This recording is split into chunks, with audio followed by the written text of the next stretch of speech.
Alright, so I'm going to start by saying, well, for those of you who don't know, my name is Jill. I'm originally from Hanover, Massachusetts. I spent the last 12, 13 years in Brockton. I'm 35.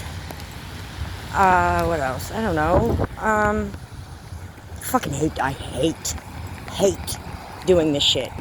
I don't like talking on camera. I don't like being recorded. Not good at filming or recording or any of it. I don't know how to edit, and fucking takes forever. I don't have the patience. So don't expect much from these videos. But I mean, everybody knows that words can only do so much. Anyways, like I said, from Hanover. My mom died when I was 8, and that, obviously, my mom was the fucking best. The best. Like, literally the best. So that sucks. So that obviously changed the trajectory of my life. Severe ADHD. Whatever. Then I hit 12, and we all started wilding out a little bit. That's the first time we drank. 14 is the first time we smoked. And then we started drinking after that and shit. I had the shakes at 16. I was drinking so much. We were drinking a handle of Rubinoff between two of us every night for a while, and it was bad. And then we did coke. Dude, I don't know how the fuck we survived. But we would do coke so that we could drive home. Yeah. Really not proud of that. But nothing bad happened, by the grace of God. That's how I know my mom was there. Anyways, started spiraling and shit. My dad didn't really do much about it, because after my mom died, he just, broke. Like, that's another story, but I don't know how the fuck my dad did what he did. I don't know if I could have. Anyways, so we really just did whatever the fuck we wanted. I would be gone for months at 15 years old with older dudes, and he didn't even call. Anyways, so I was running around or whatever, Hingham and Hull, Cohasset area, and Randolph at this point. But then I was chilling with this dude who was on the run, and he was selling these things. He didn't even tell me I didn't even know what the fuck they were called. I just knew that people wanted them really bad. I was 16, about to turn 17, 2006, 2007. And, I tried OC80s for the first time, and all I can fucking remember is itching forever. Dude, it was like, it wasn't like, I don't know, I wouldn't say burning, but the itching was so bad. But then, within like a week, I was dope sick. I didn't know what that was at 17, obviously, especially back in those times where this shit wasn't, spoken about openly.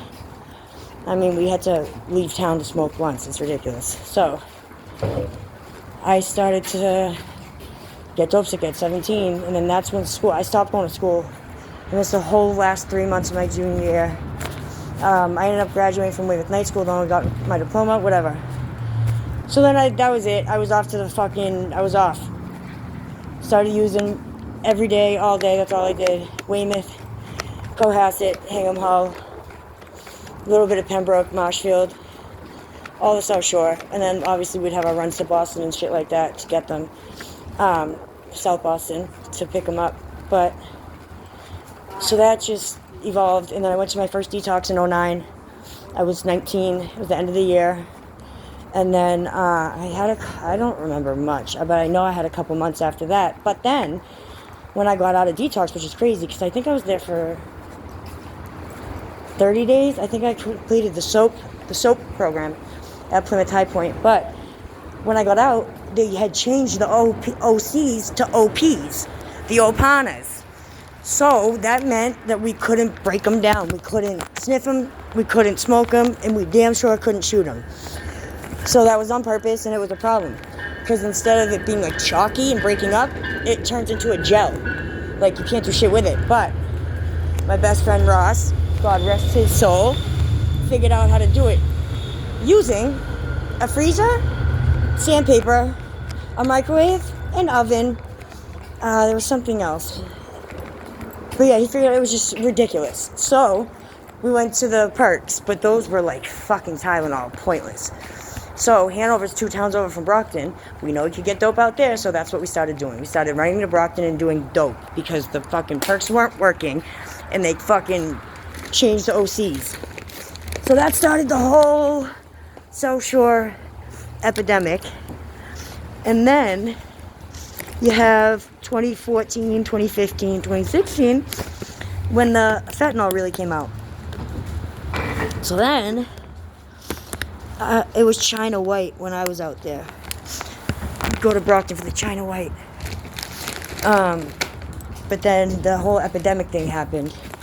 I quit in 2016, January 15th, 2016. Someone had gave me this website where you go on and you say what you need and a doctor contacts you if they can provide those services. So that's what I did.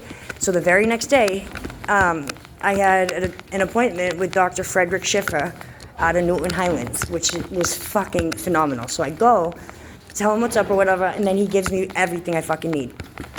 Johnny's 800 3 times a day. Subs, I think it was 24 milligrams altogether. I think it was 8 3 times a day, maxed out. But it was just those 2. So it wasn't really a big deal. But those saved me. That saved me. He was a cash doctor. That's the thing. So because he's a cash doctor, he can do whatever the fuck he wants, basically. I mean, obviously within reason, but like the insurance companies have such a enormous influence and I don't even know how to say it, authority over what we get. So the insurance companies are deciding what I get. So if you have a cash doctor, they don't have to do that. They can give you what they think is appropriate. So in most times, especially when you have a habit, like my, dude, I was 87 pounds and I lost all my teeth. Like I did nothing but drugs. Nothing but drugs. I put a couple months together and that was it. But, so I went to a cash doctor because he could give me what I wanted, $150 each time, once a month. It's fucking great. So, did that, and then I just, like, isolated myself in my room. Not my room, my house, my apartment, and it was just me and my dad, so it wasn't really, like, it was just basically just me. So, I isolated myself, and I just did research on, like, anything that I didn't know. Anything that, like, I'm watching a movie and there's a word that I've never heard before. Gotta look it up. Or, like, the police brutality thing was a big one. I looked into that and I was like, holy shit. So that was, like, once that kind of opened up and, like, once I was, because I blocked out everything when I was using, everything. I didn't want news, I didn't want to know nothing. All I watched was Criminal Minds. That was it. So, I did that on purpose. So when I came back to the world, I was like, holy shit, I had no idea this shit was happening. That's awful, this can't happen. So then rabbit holes. I get stuck in a lot of rabbit holes. So that's what I did. And then, I went to meetings here and there, but it was basically just doctors. Then I got pregnant. And that changed everything, of course, which that'll be another story for later. I was clean by this point. When I got pregnant, I had 3 years clean. Anyways, so I stayed out in Brockton, and then I don't know why or how, but I ended up going to Brockton High Point Recovery Coach Academy. John Forts was the facilitator. 2 weeks of that, completed the course. And then went to Gandara because I had gone to Stairway, and they told me Ginger told me to go look at Gandara, and I went and met Kimberly Hope and told her what my idea was and what my plan was, because the outreach, dude, is so bad. Like, there's recovery coaches out there and shit like that, but they just, like, walk through. We needed someone that was out there, so that's what I did. I sat out there every day, all day. I would come in, clock in, stay there for an hour, and, like, get my day together and make my plans, and then I'd go out for the day, and I'd come back the last hour to do my documentation. So I was out, and then the thing is that I lived on the same block that I worked on. So Gandara is, I don't even know how to explain this. Okay, so Gandara's over here. The parks are right here, and then I live over here. And it's all like a 2-block radius. So I had to walk through the parks where everybody was and the gas station where everybody was to get to and from work. Never mind that, I lived there. I had lived there for years by this point, and these people were all my neighbors. That was the whole thing, is that I already knew them. So I could just run around and sign everybody up already because they're going to do it. So we used that. But the thing is that they knew where I lived. They also, my office was right there. So anytime anything happened, they would run to us. And the thing is that we worked in the same building as the Champion Plan, which is a fucking, I don't even know how to explain it. The Champion Plan is just heroic. Like, the Champion Plan is one of the best things I've ever seen. And that is simply because of Peg Tiberio. That woman, I can't even. That woman is the best woman I have ever met other than my mom. I swear to God, she always knows what to do. She always knows what's right, and she does it. She's damn near 80 years old pushing out here with these blankets and food and clothes and shit for us. It's crazy. She's one of the best people I've ever known. So they would have to go through her to get to me. So any type of crisis, food, drinks, you need an ambulance, or like when the xylazine started, you need wound care or whatever, you want to go to detox, or you wanted just to talk, or there was something. But also, I was right around the corner, so if there were overdoses, they would just yell Narcan, or they would just come to my door, or they would just yell out my window a lot of times. So, I mean, I ended up working literally 60 to 80 plus hours a week, because I live there. So I ended up signing everybody up. I think I signed up like 70 people in 2 or 3 months. So everybody had a caseload. Everyone had a full caseload. So we were doing it. We were really fucking doing it. It was working. But shit happened. And I became homeless at the same time I started working. So I became homeless June 3rd. I started working this new job, my first recovery coach job, in my neighborhood May 1st.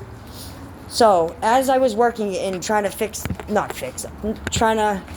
do my job in my neighborhood, I was losing my house at the same time.